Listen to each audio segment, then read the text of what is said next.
Hello everyone, it is Tiffany of Clarity, Confidence, Courage, Women's Empowerment, and today I want to do a video about KSA, Knowledge, Skills, and Abilities. Now, if you've never heard about KSAs or Knowledge, Skills, and Abilities, this idea, this concept is what I'm going to be talking about in today's video.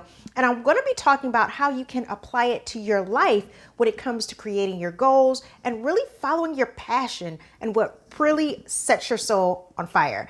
But before we jump into the content, make sure you hit that like button, thumbs up, subscribe, and share this video, ladies, so that other women can learn just like you are about what it takes to create a life that they absolutely love. So what is KSAs, or Knowledge, Skills, and Abilities?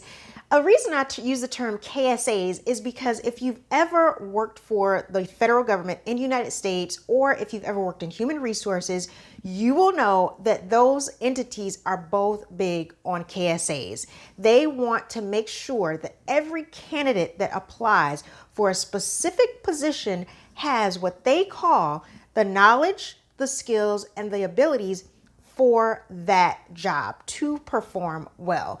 So many of the positions for the federal government here in the United States, as well as a lot of corporate companies, will specifically say, this is the job. These are the KSAs of the job. Now, we want you to list your KSAs that are congruent with this position. So for many of you who don't know, in my previous life, I was a consultant. I did a lot of work with the federal government as well as the private sector, but I had to really know word for word my KSAs and what I could offer different positions and different projects that I personally worked on. So at the time, I used to hate writing KSAs.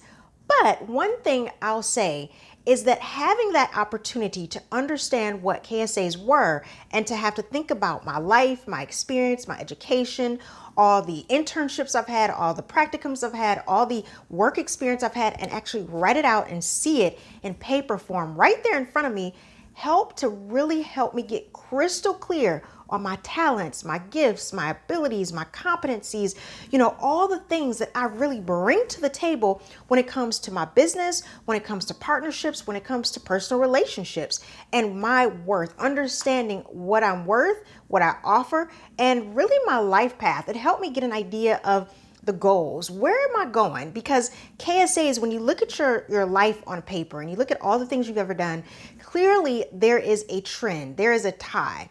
I personally found out how much I love communicating with people, what a great peacemaker I am, someone who's a great mediator.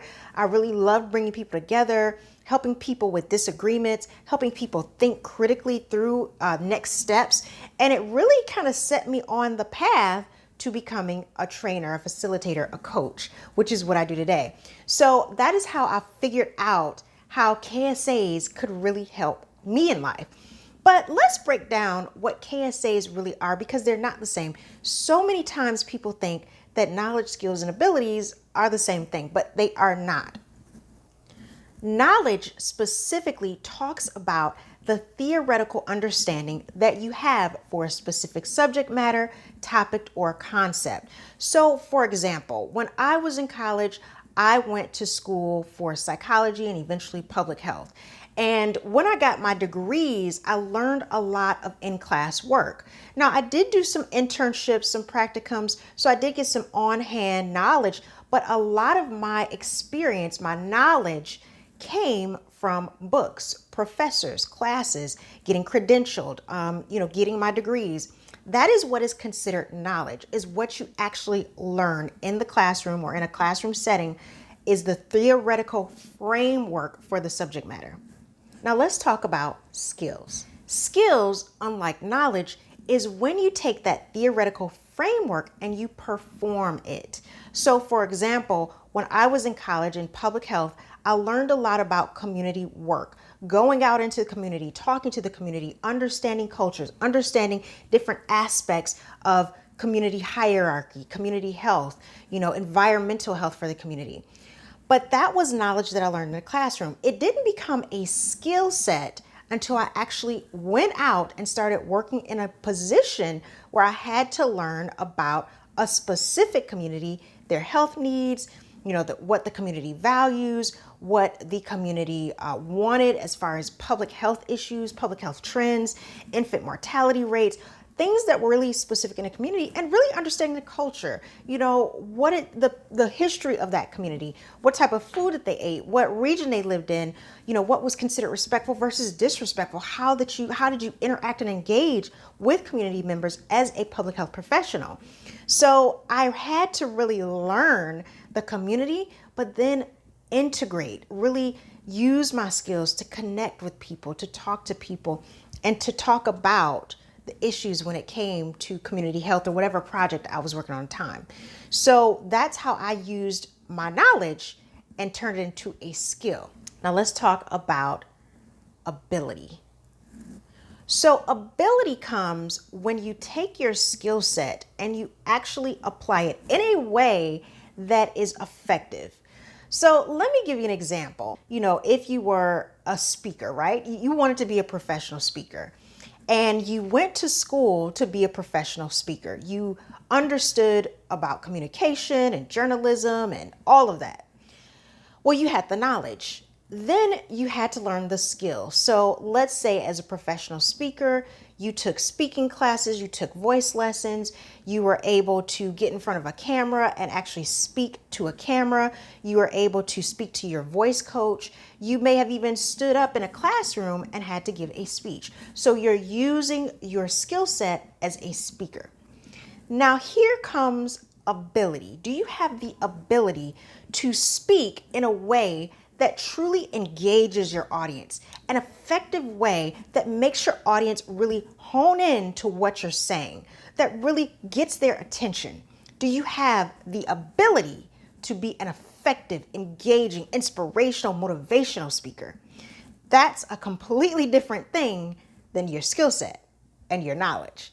So that is how ability is different from skill set. Yes, you have a skill, but can you use that skill? Do you have the ability, the capacity to connect that skill in the context of the real world when it comes? So that is the difference between knowledge, skills, and abilities.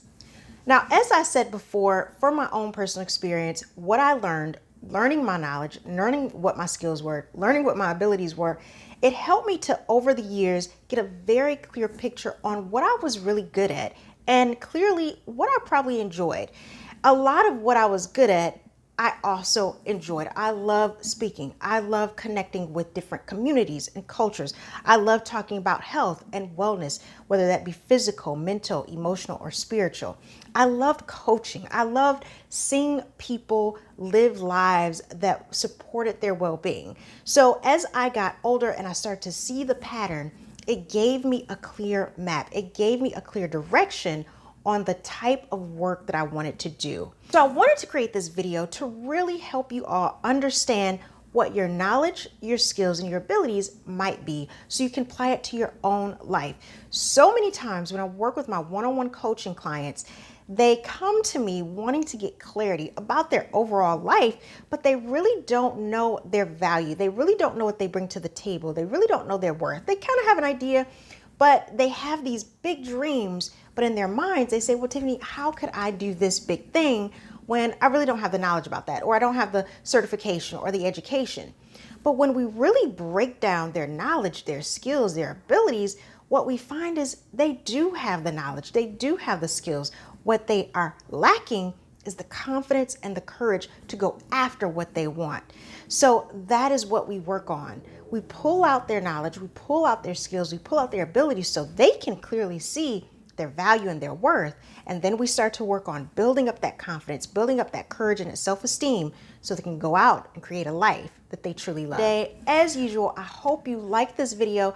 Definitely hit me up in the comments. Tell me what you thought. Like, subscribe, and share. And hey, if you are wondering how to get more tuned in to your own KSAs, then make sure you go over to my website in the free resources vault. This week, I have an awesome exercise based on the KSA inventory to help you really jot down and get crystal clear on what your overall KSAs are so you can start having a better understanding of your life path. That's it for me. I'll talk to you soon. Bye.